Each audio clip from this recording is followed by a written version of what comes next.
Salut! Comment ça va? Bienvenue dans Trauma Kitchen les bébés!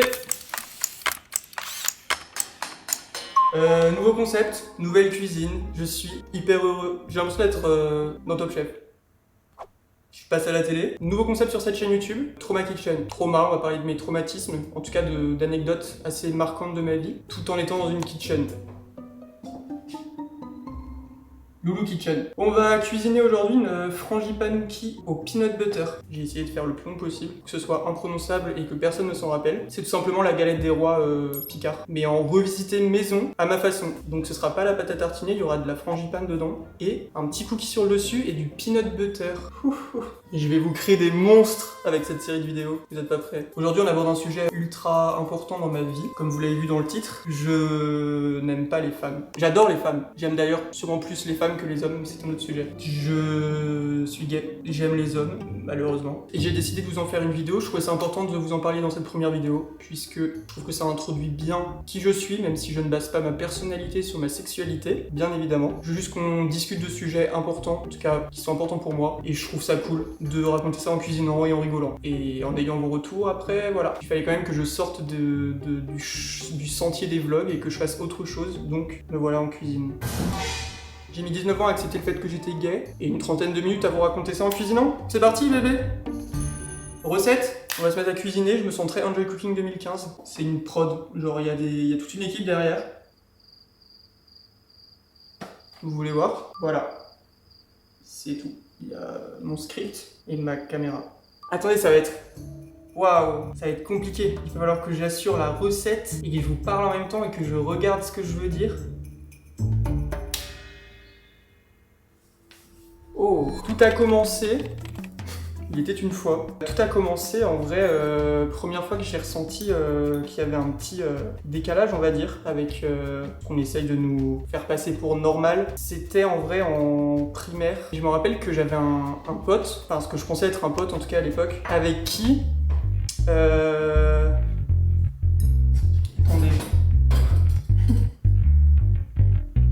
C'est une catastrophe. Une Marie... T'as ça, Meryl? Je crois pas. Je vais te prendre le truc à salade, pardon. C'était un pote, mais avec qui je sentais que, quand j'y réfléchissais, j'étais un peu en mode... C'est bizarre. Mais voilà, c'est vrai qu'à l'époque, je l'avais pas forcément capté. Et de toute façon, c'est pas un âge où t'es forcément en train de te poser ce genre de questions et tout. Donc, je laissais la vie passer, mais je sentais déjà qu'en primaire, il y avait un petit truc qui commençait à se passer. Et au même moment, j'ai commencé à me sentir un peu mal dans mon corps. En vrai, je ne sais absolument pas si c'est lié, puisque je pense que je vous ferai un deuxième épisode de Trauma Kitchen, mais j'ai été quelqu'un de très complexé pendant 22 ans, 23 ans, jusqu'à il y a un an en fait. Même pas, jusqu'à il y a 6 mois, parce que j'ai subi une opération qui a fait que... voilà. Bref, je pense qu'on en reparlera. Mais c'est vrai qu'à partir de ce moment-là, il a commencé à y avoir...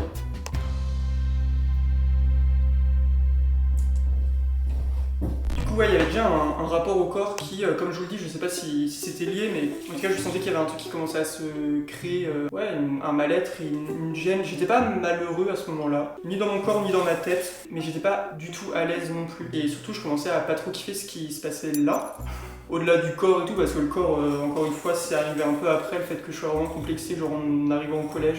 C'est vrai que dès la primaire, j'ai commencé à me mettre un peu dans une bulle. J'étais pas aligné avec ce qu'on aurait voulu de moi et ce que je pensais vouloir être. Les gens prenaient genre le chemin tout droit et moi j'ai commencé un peu à partir sur le côté, tout en essayant de rester le plus possible dans les clous. Du coup, je fais ma petite rentrée au collège et en vrai, c'est là que ça a commencé à devenir beaucoup plus compliqué et beaucoup plus dur à intellectualiser.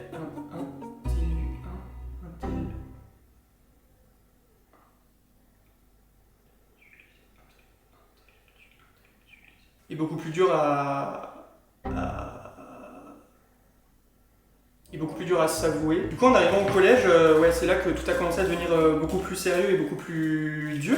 J'ai un peu commencé à développer une fascination pour le corps des hommes, parce que je pense qu'au-delà de du coup, ma sexualité, j'étais ultra complexé. Je fais un peu un parallèle entre les deux, mais du coup, ouais, j'étais un peu fasciné par le corps des hommes, parce que je pense que je l'enviais, et parce que, bah, d'un côté, j'étais aussi attiré par ça. J'ai un souvenir qui me vient, c'était genre les vestiaires de sport au collège. J'ai découvert l'enfer en arrivant dans les vestiaires. Je me suis jamais fait harceler d'ailleurs, Dieu merci, mais c'est vrai qu'il y a toujours des petites piques comme ça qui m'étaient envoyées, d'ailleurs ça m'a suivi jusqu'à la fin du lycée. Hein. Et je me rappelle que quand il fallait aller se changer dans le vestiaire des mecs, j'allais toujours me planquer dans la douche pour que personne ne me voie, parce que déjà j'étais pas du tout à l'aise d'être entouré d'hommes qui étaient genre torse nu et tout, parce que je me disais non, j'avais peur qu'on me dise ah mais tu regardes t'es gay, qu'on remarque que j'avais une attirance pour les garçons plutôt que pour les filles. Et du coup j'étais vraiment en mode je veux que personne ne me voie, j'essayais d'élaborer des stratagèmes, j'allais me changer dans les chiottes avant les vestiaires et tout, genre c'était vraiment horrible. J'ai toujours voulu sécher le sport, donc déjà parce que j'ai jamais aimé le sport. Mais c'était aussi principalement parce que les vestiaires m'angoissaient. C'était une angoisse horrible. Et d'ailleurs c'était encore pire d'aller changer dans les douches, puisque on me disait vraiment mais pourquoi tu vas dans les douches?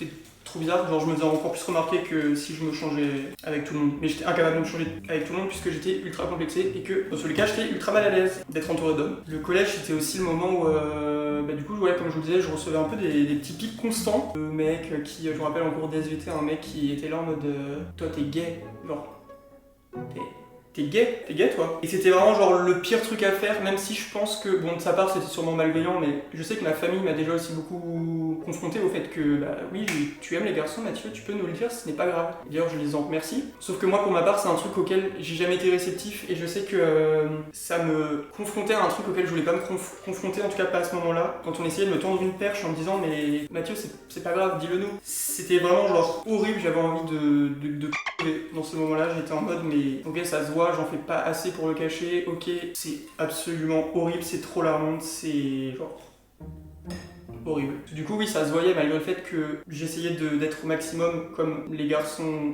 hétéros que je voyais à l'époque, j'étais pas du tout comme eux. Même si en soi ça veut rien dire, je sais qu'il y a des hommes chez qui ça ne se remarque absolument pas, il y en a chez qui ça se remarque plus et c'est pas du tout un problème. Sauf qu'à cet âge-là et surtout quand tu ne veux pas que ça se sache, tu fais tout pour ne pas faire ces gestes-là, pour ne pas avoir cette manière de parler, pour ne pas avoir de manière, pour ne pas... bref. Et du coup j'avais un peu l'impression genre d'avoir raté un cours sur comment aimer les filles et comment ne pas avoir l'air gay. Je surveillais vraiment tout, genre ma manière de parler, ma façon de marcher, ma façon de me tenir, ma voix, mes intonations, ma façon de rire. Genre vraiment j'étais dans un contrôle constant de tout. Il fallait que tout soit géré, tout soit caché. Et du coup ouais, je passais ma vie à me surveiller, à surveiller ma façon d'être. Mon corps faisait des choses que j'essayais de corriger constamment et en fait juste j'étais jamais vraiment moi. J'ai mis ma petite crème au frigo. Je vais faire ma crème anglaise pour mélanger ma crème d'amande et ma crème anglaise pour faire de la frangipane. Oui, j'en profite de ne rien avoir à faire pour continuer à vous parler sans être distrait par de la pâte. Du coup ouais, c'est à ce moment-là que j'ai commencé à me sentir ultra différent. C'est venu vraiment au collège et je me comparais constamment aux autres garçons, en l'occurrence. Je voyais que j'étais attiré par eux mais je ne leur ressemblais pas du tout. Je n'osais pas aller vers eux du coup. Donc je n'étais ami qu'avec des filles pour me protéger Enfin en fait, dès qu'il y avait un contact avec un garçon, je le fuyais mais j'étais tellement mal à l'aise dès qu'un garçon venait me parler et tout parce que j'avais juste peur qu'il capte. Voilà. Ce qui fait que je n'ai jamais eu de fréquentation masculine. C'est après le lycée en vrai que j'ai commencé à me dire que bon ok. Enfin en fait une fois que j'ai fait mon coming out, je me suis dit ok là c'est bon, tu peux commencer à parler à des garçons sans que ce soit louche et sans qu'il y ait forcément plus. Ça peut juste être tes potes. Et je me rappelle d'ailleurs que certains garçons venaient me tester. Ils étaient ultra tactiles avec moi, ils venaient me faire des câlins et tout parce que, mais genre sur le ton de la rigolade, hein. C'est pas du tout pour être gentil, mais ils étaient uniquement là pour me tester je pense. Et c'est vrai que c'est plein de petits trucs comme ça, comme je vous dis, des petits pics, des gestes qu'on faisait envers moi où j'étais en mode t'es en train d'aggraver le truc, certains le faisaient pour ça et du coup je me sentais complètement à part de toutes les situations qui sont censées être normales. En fait le moindre petit truc je l'interprétais et je me disais ok il faut pas que je réagisse de cette façon là parce qu'on va voir que même les trucs les plus lambda. Du coup j'ai commencé à vouloir me fondre totalement dans le décor, sauf que j'ai fait plus que me fondre puisque moi-même je pense qu'il y a un moment je ne vivais plus forcément pour moi, juste j'étais comme ça. Et ma famille l'avait remarqué d'ailleurs. C'était vraiment un moment, ça c'était plus au lycée. Ça commençait un peu à plus trop aller. C'est hilarant mais c'est un truc qui est revenu plusieurs fois où limite on me disait mais t'es mort de l'intérieur, genre que se passe-t-il? Et c'était genre 100% lié à ça. Puisque depuis je revis, mais ça on en reparlera tout à l'heure. Mais enfin d'ailleurs je vis. C'est un peu une naissance je trouve de l'avoir dit. Attendez les bébés. C'est trauma mais c'est kitchen aussi. Donc là on est kitchen. Petite crème anglaise. excellent. La luminosité change un peu, mais j'ai pas les moyens encore de me louer un studio pour tourner mes vidéos, donc c'est la lumière extérieure, pas de la lumière artificielle. Peut-être qu'un jour on en arrivera là et que je vous ferai une vidéo dans un studio. Je sais pas, je crois pas. Non, non. Tout est homemade. Elle est un peu marron ma crème anglaise là. Je sais pas, j'ai mis trop de vanille peut-être. On dirait du caramel. Pas mal. Ça part au frigo. On va s'occuper des cookies maintenant. Cookie time. J'en étais où? En tout cas voilà, j'essayais d'élaborer des petites stratégies pour ne pas qu'on me remarque. J'essayais parfois de me convaincre. Je me rappelle le soir, j'allais me coucher et au moment de m'endormir, mais des frissons. J'étais en mode, genre ça va changer, j'essayais de me forcer, genre je me disais il faut, pense à des meufs, genre tu vas aimer les filles au bout d'un moment, ça viendra et puis si ça vient pas, bah au pire tu feras semblant toute ta vie et tu te forceras. J'étais convaincu que j'arriverais jamais à le dire parce que j'avais peur de décevoir ma famille principalement, même si, comme je vous l'ai dit, j'étais dans un climat où je savais que ça serait accepté, je le savais. Malgré tout, je pense que même de moi à moi, j'avais du mal à me dire que j'étais ok avec l'idée que j'aimais les garçons et que ma vie allait être différente de celle que j'imaginais depuis que j'étais tout petit. C'est pas ce que j'attendais de moi en fait, je crois. Je voulais juste être banal. Je le suis tout autant maintenant, mais à l'époque j'étais vraiment en mode je veux la vie classique d'un garçon qui aime les filles, je veux avoir une famille, je veux me poser, je veux me marier, je veux vieillir avec mes enfants et ma femme. Enfin du coup je voulais pas vieillir avec une femme, mais je me disais vas-y c'est ça le schéma classique, donc tu vas faire ça. Et donc le soir ouais je fermais les yeux et je me disais ok, genre limite concentre-toi, tu vas aimer les filles, genre force-toi. Update ça a pas du tout marché, et d'ailleurs merci parce que je pense que... Je sais pas pourquoi j'ai tendance à vouloir penser que j'aurais été une version moins bien de moi si j'aimais les femmes, j'aurais été moins fun. Et du coup voilà, j'avais peur que ma famille réagisse mal. J'avais sûrement peur de perdre un peu de leur amour. Je me disais que on allait moins m'aimer si j'étais pas un petit garçon classique qui aime les filles. Et en fait, je projetais énormément de choses qui étaient infondées et qui se sont pas du tout avérées être vraies par la suite. Et il y a eu un moment en fait où juste j'ai plus pu me cacher, j'ai plus pu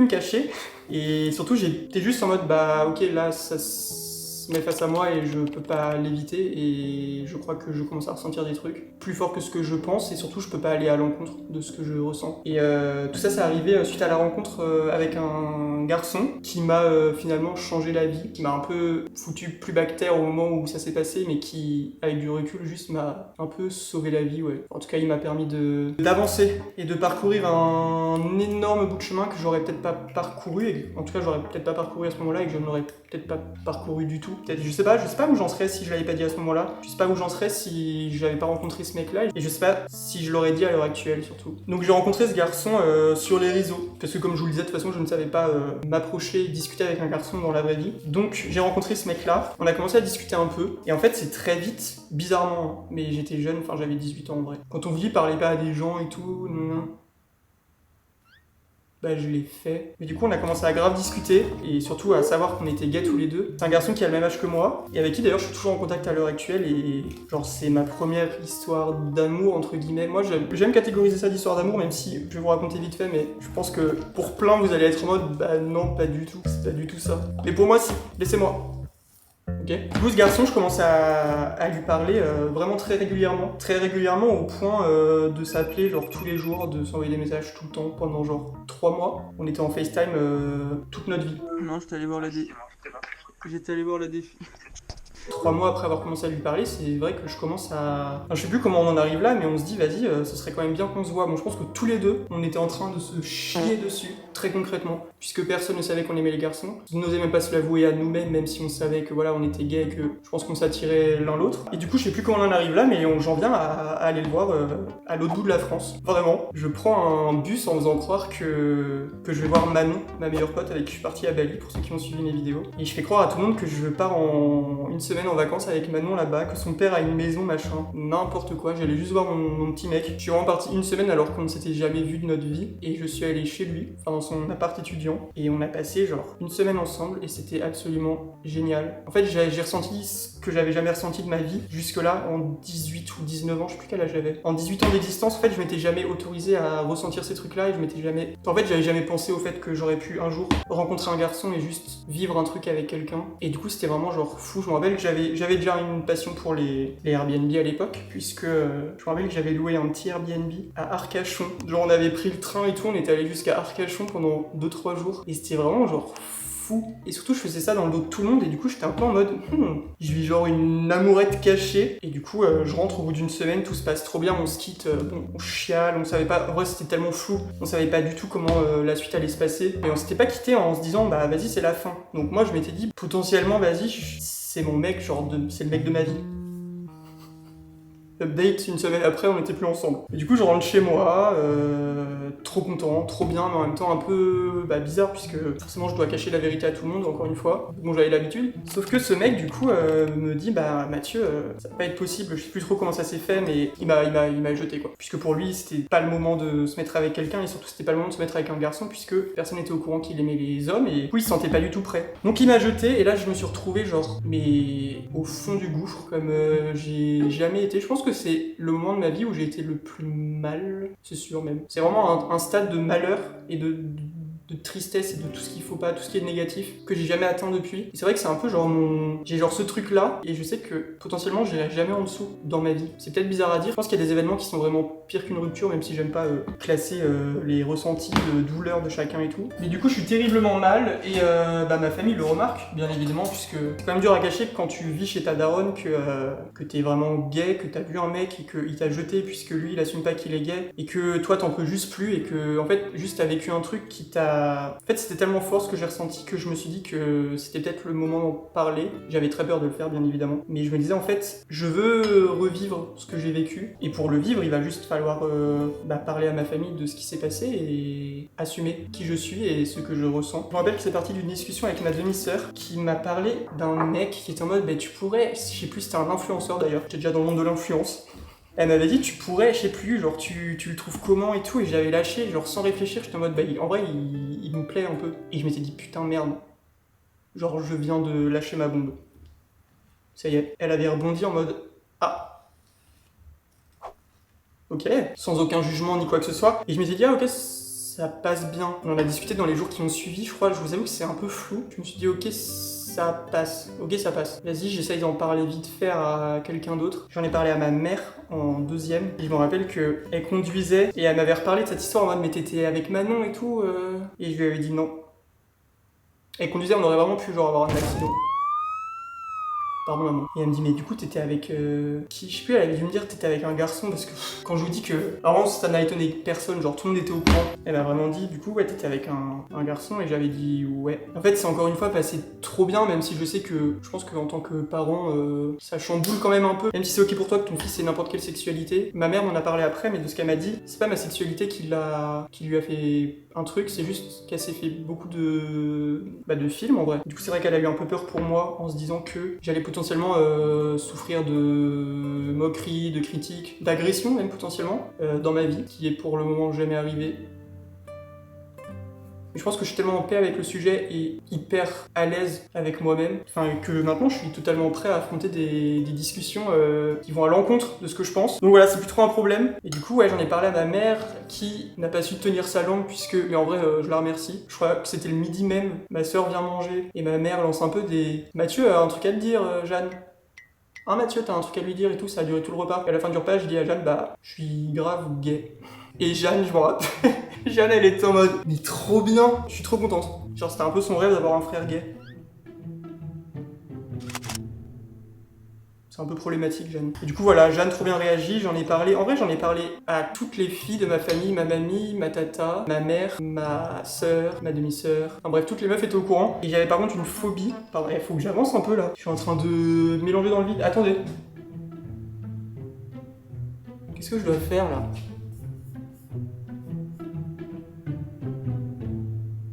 Attendez, j'ai mis le cookie au frais, je vais faire ma frangipane. Du coup, oui, j'en avais parlé avec Kofi, parce que pour moi, encore une fois, ma relation au garçon, compliqué, donc je ne voulais pas que mon frère le sache. Enfin, je voulais attendre, parce que c'était déjà un grand pas pour moi d'en avoir parlé à des filles. Alors on parlait aux garçons, fallait attendre un peu, donc mon père ne savait pas, mon frère ne savait pas, mon beau-père ne savait pas. J'avais vraiment dit à ma mère, tu ne dis rien pour l'instant, t'attends.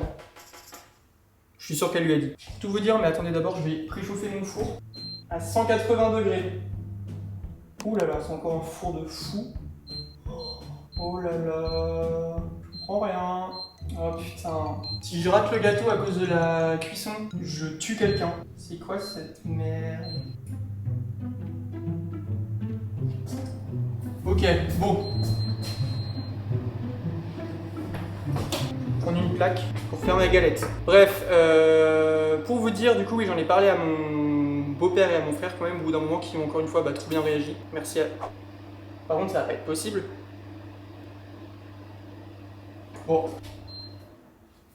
Ça attendra. J'en ai parlé du coup à mon père et à mon beau-père. Non. Attendez! Je n'arrive pas!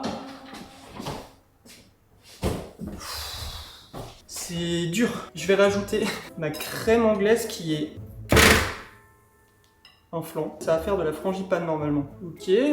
La petite frangipane, j'en avais jamais fait. Le secret, c'est qu'il faut mettre de l'arôme d'amande amère. Ça rajoute tout le goût, c'est... Je suis transporté dans l'arrière-boutique d'une boulangerie. Alors du coup, ouais, faut savoir que j'en ai parlé à mon père. C'est un peu horrible dit comme ça et... En soi, je m'excuse pas parce que c'est que j'étais pas prêt à le dire, mais... En vrai, si, un peu, désolé. J'en ai parlé à mon père, je crois, genre en février, alors que tout le monde était au courant l'été. En fait, ça a été un chemin tellement compliqué. Pour vous dire, hein, j'étais tellement mal que je me rappelle aussi d'une anecdote qui m'a marqué et qui est absolument horrible à raconter. J'ai été quand même quelques semaines sans en parler. Genre entre le moment où je suis rentré chez moi et que ce mec m'a quitté et le moment où j'ai fait mon coming out, il s'est peut-être passé un mois en vrai. Et en un mois, il y a eu plein de soirs où j'étais en mode je vais pas avoir les couilles de le dire, donc en vrai, je ne serai jamais heureux. Je ne ressentirai plus jamais ce que j'ai ressenti pendant cette semaine avec ce garçon. Et j'étais vraiment en mode... Je suis pas sûr que ma vie ait vraiment de raison d'être vécue. Et en fait, quand on arrive là, t'es un peu en mode waouh.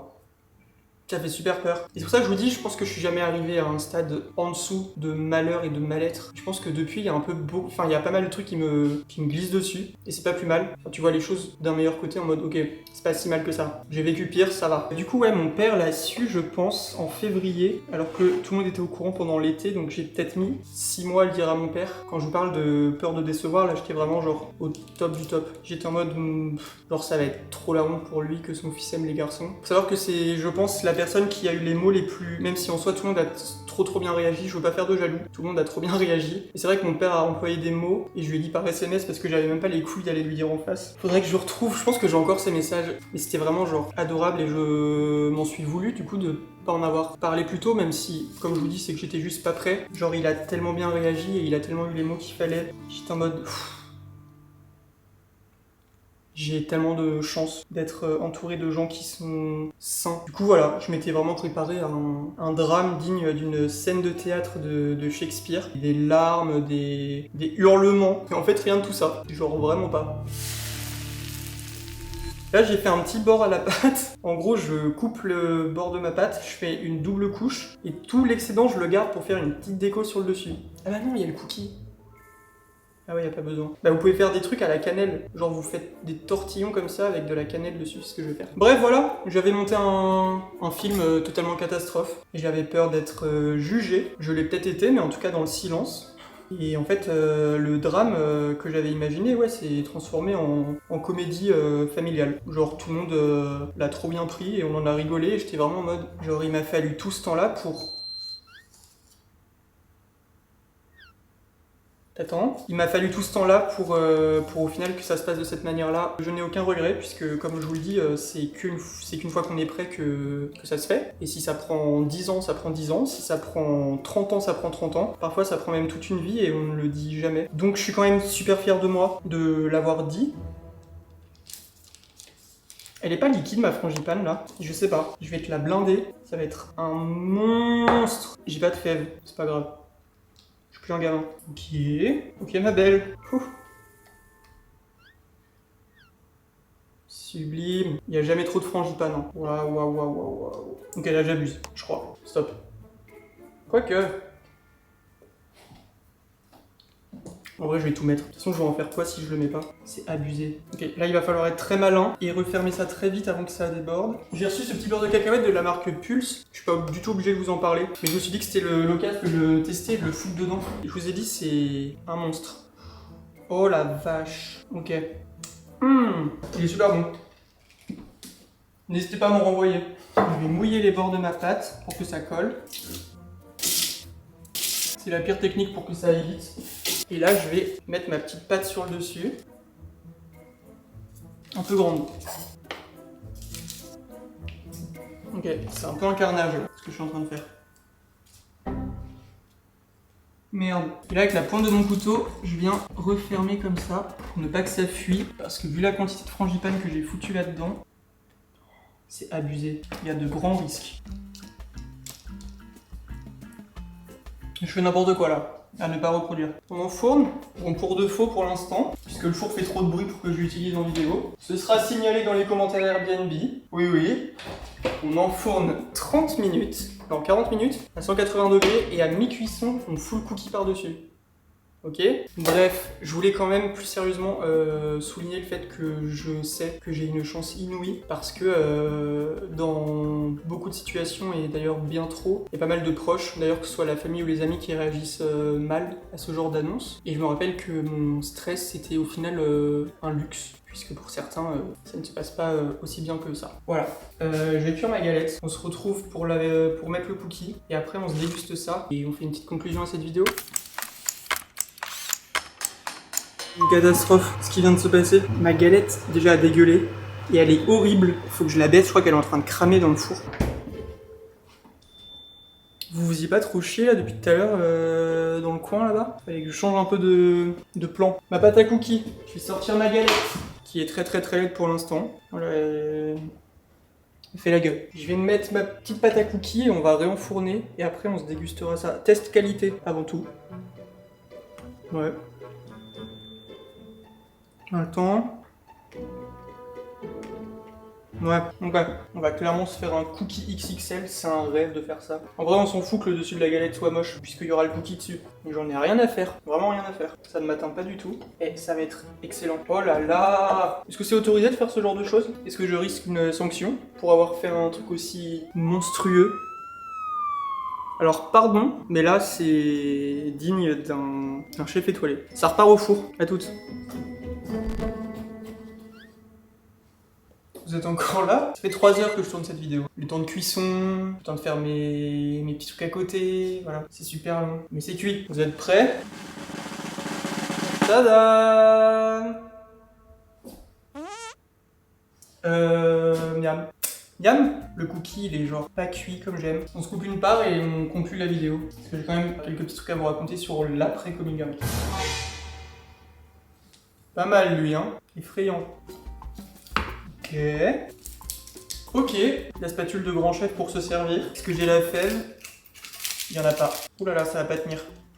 Oula, je la sens mal. Putain, ça a l'air indécent. Ah. Ok, ça a l'air un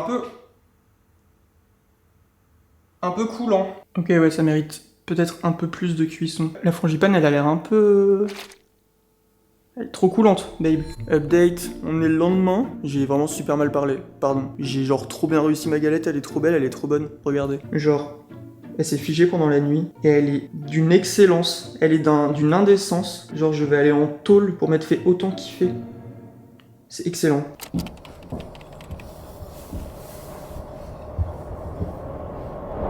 Conclure cette vidéo, on change de fond, parce que bon, j'en ai marre que vous soyez punis là. J'avais vu que la frangipane était un peu molle. Je pense que je vais la mettre un peu au four. C'est juste un temps de cuisson, pas un problème de dosage. Bon, du coup, ce petit coming out a quand même changé énormément de choses dans ma vie, puisque déjà, je me suis autorisé à aimer. Depuis que j'étais tout petit, je refusais de ressentir des choses pour les gens. En tout cas, dès que ça partait au-delà des sentiments juste amicaux ou les sentiments qu'on ressent pour quelqu'un de sa famille et tout, dès que ça passait un peu le pas de genre de l'amour, c'était genre interdit. Et c'est vrai que c'est un peu spécial de découvrir l'amour à 19 ans. Quand beaucoup d'autres ont découvert ça au collège ou au lycée. C'est vrai que moi, pour ma part, ma première histoire, comme je vous ai dit, c'était à l'âge de 18 ou 19 ans. Et j'en ai eu une autre par la suite, d'ailleurs, qui était absolument catastrophique. Et je pense que ça fera l'objet d'un deuxième épisode. Ma relation la plus toxique de ma vie, à genre 20 ans. Il y a beaucoup de choses à dire et ça peut être l'épisode le plus traumatique de cette série. Et surtout, ça a tout changé au niveau de ma liberté d'expression et d'être, puisque je me suis autorisé le fait d'être qui je suis, de dire les choses comme je les dis, de penser les choses comme je les pense, de faire les choses comme je les fais. Et surtout, je le vois en fait dans tous les sujets du quotidien. Il y a eu un avant et un après, mais c'est évident, on le sait, puisque quand on se livre comme ça au monde en avouant réellement qui on est, forcément il y a un truc qui change, mais je pensais pas à ce point-là. Alors je suis vraiment une autre personne que ces 19 premières années de ma vie. Comme je vous disais tout à l'heure, c'était vraiment genre ma naissance. J'ai l'impression d'être né le jour où j'en ai parlé. Genre d'avoir vraiment vécu ma vie que depuis que je sais qui je suis et j'ai dit qui j'étais. En vrai, si j'avais un truc à dire au Mathieu d'il y a 6 ans, prends le temps qu'il te faut pour t'ouvrir au monde, ne te stresse pas et tu verras que au final, les gens t'acceptent même presque plus depuis que tu leur as dit. Sachez qu'il n'y a pas de pression de temps. J'ai mis 19 ans à le dire et j'ai envie de dire que c'est ok, même si je déteste cette phrase. Faites-le quand vous pensez que c'est le bon moment. Faites-le quand vous pensez être entouré correctement aussi. C'est malheureux, mais je pense que il y a des fois où tu sens que c'est pas soit l'entourage, soit le bon moment pour le faire. C'est pas pour autant que les choses sont foutues. C'est pas pour autant que ça ne se passera jamais. Petit peanut butter là. Et à tous ceux qui pensent que c'est un choix ou qui se permettent de mal réagir ou qui se permettent de critiquer ce genre de choses, d'événements, j'ai envie de dire. C'est pas une question de choix, c'est pas une question de... Vous le savez, je pense que voilà, personne n'a choisi d'aimer les hommes, personne n'a choisi d'aimer les femmes, personne n'a rien choisi. Si vous n'êtes pas prêt à l'accepter, juste genre... fermez vos gueules. Et certains mots blessent énormément, même quand on se rend pas trop compte. Donc faites attention à ce que vous dites, faites attention à ce que vous faites. Ne forcez pas les gens à vouloir dire trop tôt ce qu'ils veulent dire. Laissez-leur faire leur petit bout de chemin. Voilà, la petite anecdote de ma vie. Ça fait maintenant du coup 5 ans et demi que je suis sorti du placard. Je déteste cette expression, je la trouve un peu... Je sais pas, elle est bizarre. Pourquoi un placard ? J'ai jamais été aussi heureux de ma vie, même si par la suite il s'est passé des choses aussi très négatives à cause de certains hommes, surtout un. Sachez que je me suis jamais senti aussi léger et aussi libre d'être qui je suis vraiment et de faire ce que je veux de ma vie. J'ai mis le temps à accepter, c'est marrant parce que c'était quasiment aussi long que de faire cette galette des rois. Il est 16h. J'ai commencé à filmer à 12h30. Voilà les bébés, j'espère que cette première petite vidéo de Trauma Kitchen vous a plu. Et je pense que des épisodes à deux, ça peut être très marrant aussi, ça peut être très cool pour discuter, échanger autour de certaines anecdotes de nos vies personnelles. N'hésitez pas à reproduire cette petite recette en respectant les quantités et les temps de cuisson et les températures et tout ce qu'il faut pour ne pas avoir une galette qui dégouline quand vous la coupez. Bref, c'était un plaisir, merci de m'avoir écouté, j'espère que ce petit concept vous a plu. Et puis nous on se retrouve dimanche prochain dans un petit vlog. Je vous ai filmé un peu les backstage de cette vidéo et de tout mon week-end ici. Enfin du coup c'est pas encore sorti, mais abonnez-vous, vous le verrez la semaine prochaine. Ok ? Allez. Bye bye. Espérate de mi amanecer. ¿Qué será? ¿Qué será?